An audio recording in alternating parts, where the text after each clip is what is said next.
तीसरी मनु महाराज की कन्या प्रसूति का विवाह प्रजापति दक्ष के साथ हुआ। देवताओं का अध्यक्ष बना दिया गया दक्ष प्रजापति को। दक्ष की बहुत अभद्र भाषा का उसने प्रयोग किया भगवान शिव के लिए।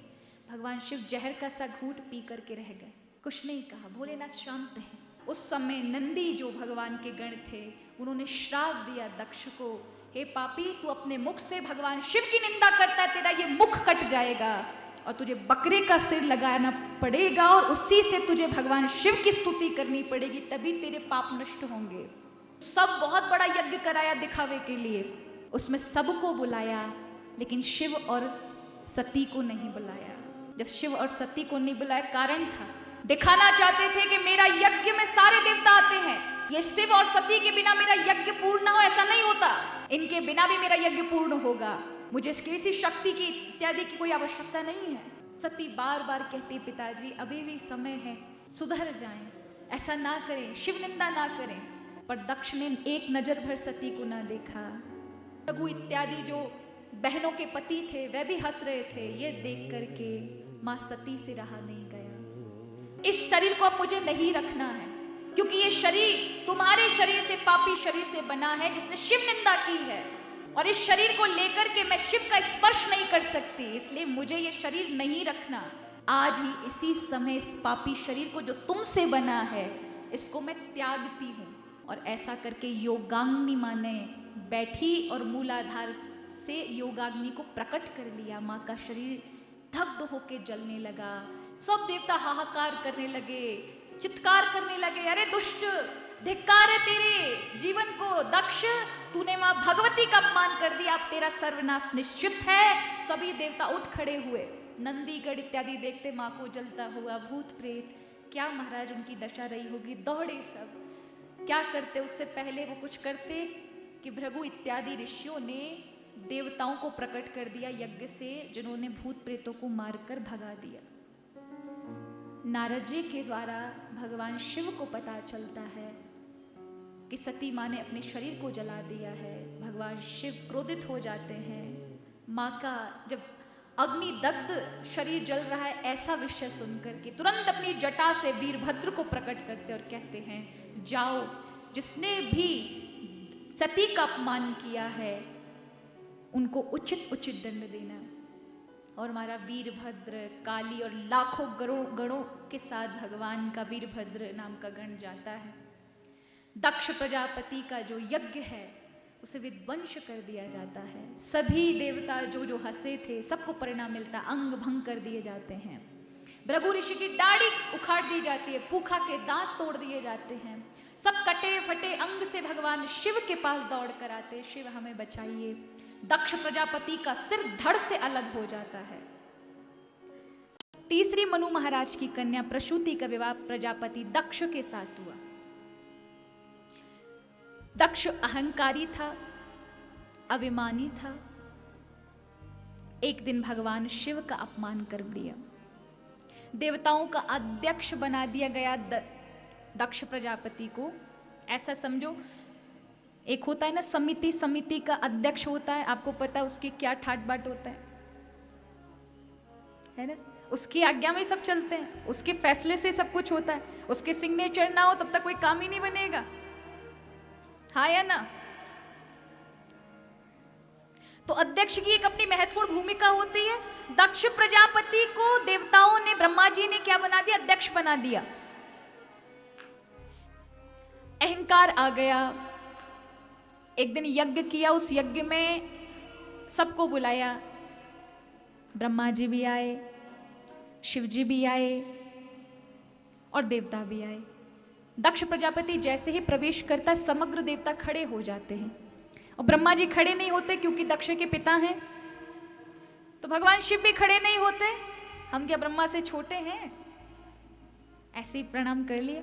अब महाराज दक्ष को क्रोध आ जाता है। अहंकारी था, जड़ बुद्धि होते महाराज, वहां कहाँ समझ आती है।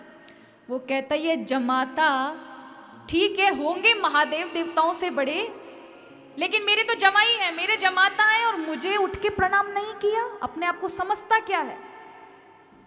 और भगवान शिव को बहुत उल्टा सीधा कहा। बहुत, यहां मैं शब्दों का प्रयोग नहीं करना चाहूंगी, दक्ष की बहुत अभद्र भाषा का उसने प्रयोग किया भगवान शिव के लिए। भगवान शिव जहर का सा घूंट पी करके रह गए, कुछ नहीं कहा। भोलेनाथ शांत हैं। सीखना चाहिए।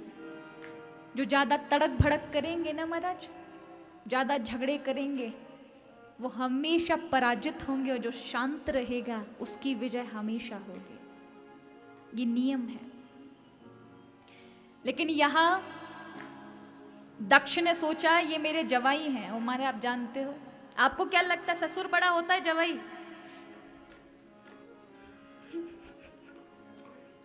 कौन बड़ा होता है?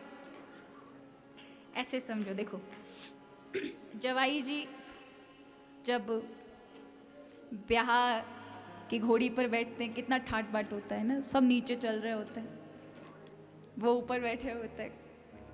यहां तक कि छींक आ जाए ना, ससुर साहब मर परेशान हो जाते हैं, उनकी मुश्किलें आ जाती हैं।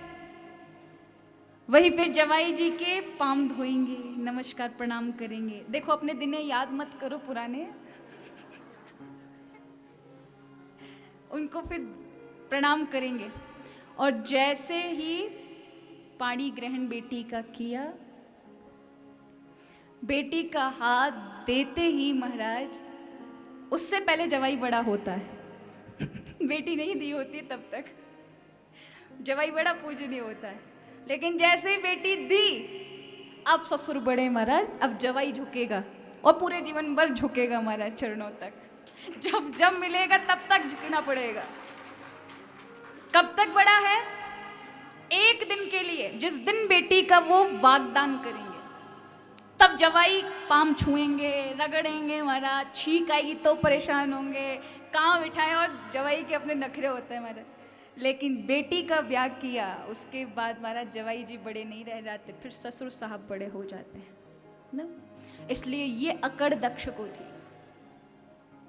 अरे जवाई एक दिन के और मैं ससुर, ये मेरा जमाता होकर मेरा अपमान कर रहे हैं, खुड़ा तक नहीं हुआ। वह जड़ बुद्धि थे दक्ष कि उन्होंने ये नहीं देखा कि ये कौन है, साक्षात ब्रह्म स्वरूप हैं। उन्होंने मेरी महानता बढ़ाने के लिए बेटी स्वीकार कर ली। अब प्रभु है ना, कुछ भी बन जाते हैं अपने भक्तों के लिए। तो यहाँ बहुत अनाप शनाप कहा कि मुझे अब पछतावा हो रहा है कि इस दुष्ट को मैंने अपनी बेटी दे दी, क्या है इसमें शमशानवासी में। और बहुत उल्टा सीधा कहा। सभी देवता मना करते रह गए, दक्ष मत बोलो आगे, पर दक्ष रुका नहीं। कहा मैं ये श्राप देता हूं,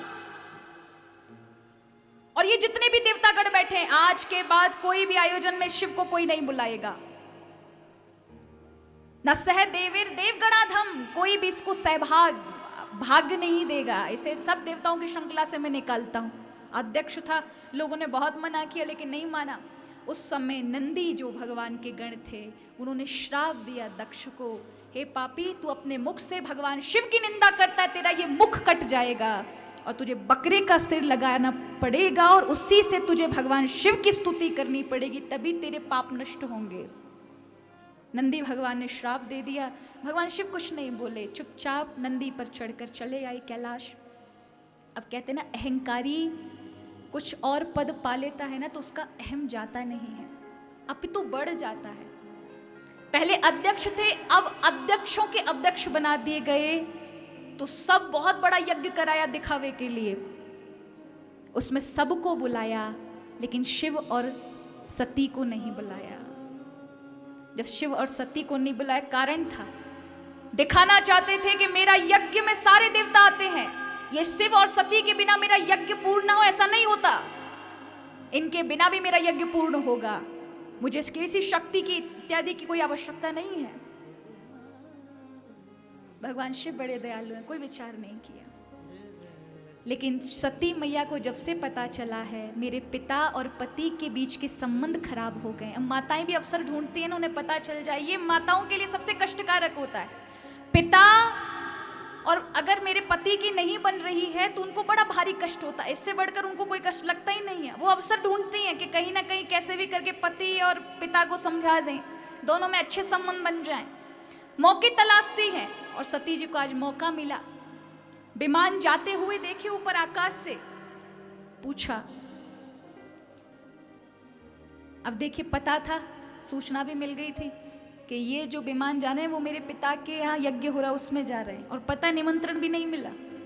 फिर भी पति से जाकर के भगवान शिव ध्यान से उठे, भोजन करा रही थी सती जी। अब यहाँ बड़े सुंदर वचन हैं, सती जी ने भगवान को बड़े प्रिय प्रिय वचन कहे, और माताओं के पास बड़ी ट्रिक होती है महाराज अपने पतियों को राजी करने की। देखो, जब ब्रह्मा जी ये ट्रिक वाली बुद्धि बांट रहे थे ना, भाइयों ने मारा उस दिन छुट्टी ले रखी थी इसलिए आपको नहीं मिल पाई, आप बोले भाले से हैं। हमारी माताओं के अंदर बड़ी ट्रिक होती है, बड़े प्रेम से। देखिए, कह सकती थी सती मैया, कह सकती थी ना कि मेरे मायके में आयोजन हो रहा है, मेरे पिता के यहाँ। बोलते नहीं, आपके ससुर के यहाँ आयोजन हो रहा है आपके, इसलिए आपको आप कहें तो चले। होता है ना माता, हम भी तो देखते हैं रात दिन, माताएं कहती भी हैं। अब उनका भाई आ जाए पियर से तो वो ये नहीं कहेगी मेरा भाई है, आपका साड़ा साहब आया है, यही कहेगी ना।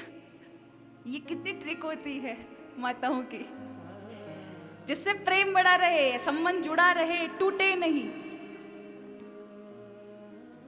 तो बहुत प्रेम से कहा है, बहुत प्रेम से माताओं के अंदर होता भी है। यहाँ भगवान शिव तो समझते हैं, वो कहने लगे, देखो देवी, आपके पिता मेरा तिरस्कार करते हैं, उससे पूर्व उन्होंने मेरा अपमान किया है। सती जी समझाती हैं, देखो, पिता के, मित्र के यहाँ, गुरु के यहाँ बिना कहे जाना चाहिए। भगवान कहते हैं बात सही है, लेकिन जहां अपमान होने का भय है वहां कभी नहीं जाना चाहिए, चाहे कितने ही प्रिय क्यों ना हो। तुम्हारे पिता मेरे से तिरस्कार करते हैं, मेरा अपमान करते हैं, मुझे नहीं पसंद करते, ना चाहते हैं, उससे तुम्हें भी भुला दिया है। अगर तुम जाओगी तो सती वो तुम्हारा सम्मान नहीं करेंगे। ये अपेक्षा लेकर के, ये इच्छा लेकर मत जाना कि तुम्हारे पिता सम्मान करेंगे। हो सकता है कदमचित तुम्हारा अपमान हो गया, तुम सह नहीं पाओगी। मैं तो सह गया, मैंने उस अपमान को पी लिया, पर तुम नहीं सह पाओगे, इसलिए तुम मत जाओ।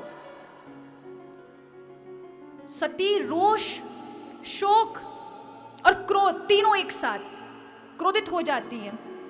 आप मना करें, नहीं जाना, मत जाइए, मैं तो जाऊंगी, आप चाहे कितना भी रोकें, मैं नहीं रुकने वाली। महादेव बहुत ज्यादा झगड़ा नहीं करते, शांत हो जाते, ना हाँ करते ना करते हैं।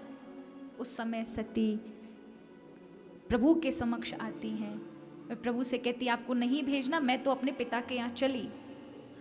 भोलेनाथ कहते हैं, सती अपने पिता के यहाँ जा रही हो, ऐसे वेश में जाओगे, आभूषण इत्यादि पहनो, अकेली नहीं जाना, नंदीगढ़ साथ जाएंगे तुम्हारे। भगवान शिव के ये वचन सुन करके माँ सती, महाराज प्रभु शिव के प्रति इतना भाव बढ़ गया। मैंने इतना कुछ अपने पति को सुना दिया, लेकिन उन्होंने शांत भाव से सब कुछ सहा और मुझे जाने की अनुमति भी दे दी और कुछ ना बोले। सज करके नंदीगणों को साथ लेकर माँ सती जाती है। यहाँ पर दक्ष त्रास कहु नासन मानी। दक्ष के डर से घर में किसी ने सती का आदर नहीं किया। बहनें भी डरती डरती मिली, बहुत मुस्काता, बहुत मुस्कान भर करके। कोई ज्यादा हंसे ना तो ये भी अति होती है। कोई हंसे जा रहा और खुद बहुत ज्यादा ही हंस रहा है आपके ऊपर, तो वो अभिनय वाली और चिढ़ वाली हंसी होती है। बहनें भी कहने लगी, बिना निमंत्रण क्या गई। बस एक माँ है जो अच्छे से मिली और माँ को देख करके सती रो पड़ी। माँ से कहा, माँ मैं यज्ञ का भाग देखाऊं? देखने गई, कतऊ न दीख शंभु कर भागा। परिक्रमा लगाते समय समग्र देवताओं के भाग थे, लेकिन उनके महादेव, उनके पति का कोई भाग नहीं था। फिर तो पिता के पास आती हैं सती और कहती हैं, पिताजी आपको मेरे पति ने इतना सम्मान दिया आपकी बेटी के साथ विवाह करके, उसको आपने मात्र एक जमाता समझ लिया और उसी वैर के कारण आपने मेरे पति का कहीं भाग नहीं रखा। मेरे पति के विषय में जानना चाहते हो तो पूछो अपने ही इष्ट विष्णु से, पूछे अपने ही पिता ब्रह्मा से। मेरे पति की बिना कृपा के यहां जितने देव हैं वे अपना जीवन नहीं जी सकते। उनका अपमान किया। दक्ष ने देखा तक नहीं महाराज, अपनी यज्ञ की आहुति डालने लगा। सती बार बार कहती पिताजी अभी भी समय है, सुधर जाएं, ऐसा ना करें, शिव निंदा ना करें। पर दक्ष ने एक नजर भर सती को ना देखा। तब तो सती महाराज होठ फड़क उठे। पति का इतना अपमान, जितने देवता थे सब हंस रहे थे। भृगु इत्यादि जो बहनों के पति थे वह भी हंस रहे थे। ये देख करके मां सती से रहा नहीं गया। होठ कपकपा गए, आंखें लाल हो गई, थर थर शरीर कांपने लगा। कांपती हुई वाणी से कहा, पापी पिता, इस शरीर को अब मुझे नहीं रखना है, क्योंकि ये शरीर तुम्हारे शरीर से, पापी शरीर से बना है जिसने शिव निंदा की है, और इस शरीर को लेकर के मैं शिव का स्पर्श नहीं कर सकती, इसलिए मुझे ये शरीर नहीं रखना। आज ही इसी समय इस पापी शरीर को जो तुमसे बना है इसको मैं त्यागती हूं। और ऐसा करके योगाग्नि मां ने बैठी और मूलाधार से योगाग्नि को प्रकट कर लिया। मां का शरीर दग्ध होके जलने लगा। सब देवता हाहाकार करने लगे, चित्कार करने लगे, अरे दुष्ट, धिक्कार है तेरे जीवन को। दक्ष, तूने मां भगवती का अपमान कर दिया, अब तेरा सर्वनाश निश्चित है। सभी देवता उठ खड़े हुए। नंदीगढ़ इत्यादि देखते मां को जलता हुआ। भूत प्रेत, क्या महाराज उनकी दशा रही होगी, दौड़े सब। क्या करते उससे पहले वो कुछ करते कि भृगु इत्यादि ऋषियों ने देवताओं को प्रकट कर दिया यज्ञ से, जिन्होंने भूत प्रेतों को मारकर भगा दिया। नारद जी के द्वारा भगवान शिव को पता चलता है कि सती मां ने अपने शरीर को जला दिया है। भगवान शिव क्रोधित हो जाते हैं। मां का जब अग्नि दग्ध शरीर जल रहा है ऐसा विषय सुनकर के तुरंत अपनी जटा से वीरभद्र को प्रकट करते और कहते हैं, जाओ, जिसने भी सती का अपमान किया है उनको उचित उचित दंड देना। और हमारा वीरभद्र, काली और लाखों गणों के साथ भगवान का वीरभद्र नाम का गण जाता है। दक्ष प्रजापति का जो यज्ञ है उसे विध्वंस कर दिया जाता है। सभी देवता जो जो हंसे थे सबको परिणाम मिलता, अंग भंग कर दिए जाते हैं। भृगु ऋषि की दाढ़ी उखाड़ दी जाती है, पूखा के दांत तोड़ दिए जाते हैं। सब कटे फटे अंग से भगवान शिव के पास दौड़ कर आते, शिव हमें बचाइए। दक्ष प्रजापति का सिर धड़ से अलग हो जाता है। सब यज्ञ रुक गया, बीच में पूर्ण ना हो पाया। देवता रोते बिलखते खून से लथपथ सब भगवान शिव के पास आए। त्राहि मां पाहि मां शंभो, सब दौड़े। भगवान शिव से ब्रह्मा जी आके स्तुति करते हैं, देवता करते हैं। प्रभु मुस्कुराए। बताइए, मां सती का ऐसा देखने के बाद भी भगवान शिव शांत हैं।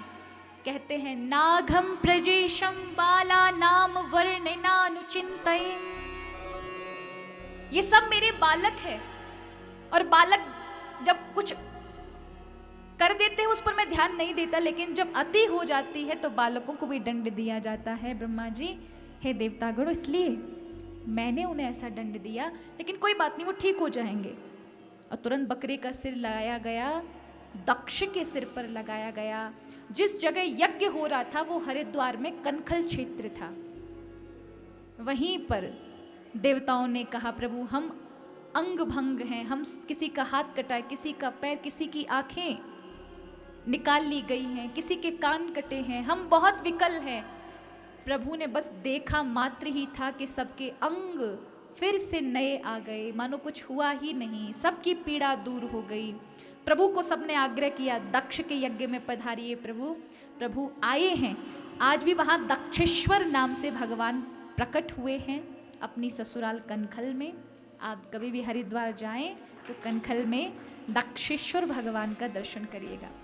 बोलिए दक्षेश्वर भगवान की। यहाँ प्रकट हुए, दक्ष प्रजापति का सिर लगाया गया और प्रथम शब्द हैं जो भोलेनाथ को प्रिय हैं। दक्ष प्रजापति ने कहा, बम बम बम बम बम बम बम बम बम। ये किसके शब्द हैं? दक्ष के हैं, इसलिए गाल के बजाय ते निहाल कर देते हैं।